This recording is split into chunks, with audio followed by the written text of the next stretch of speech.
Disa shtete amerikane janë prekur rënë nga sujit e forta pranverore që kanë shkaktuar përmbytje të mëdha dhe i kanë marrë jetën të paktën 24 njerëzve që nga java e kaluar. Në Louisville dhe në Kentucky, nivelet e lumenjve u rritën me 5 metra në vetëm 24 orë. Shteti i Kentucky është i goditur i më rënd për komunitetet që ndodhen pranë lumit Kentucky. Është lëshuar urdhri i evakuimeve të detyrueshme.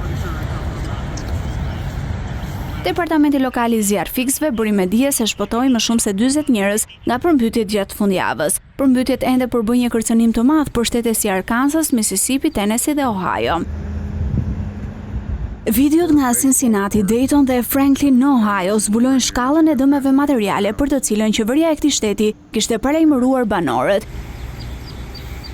Energjia dhe gazi u ndërpren në rajonet që shtrihen nga Texasi në Ohio. Deri të dielën më shumë se 90 tornado ka patur në të paktën 10 shtete, duke përfshirë Kansas, Alabama dhe Georgia.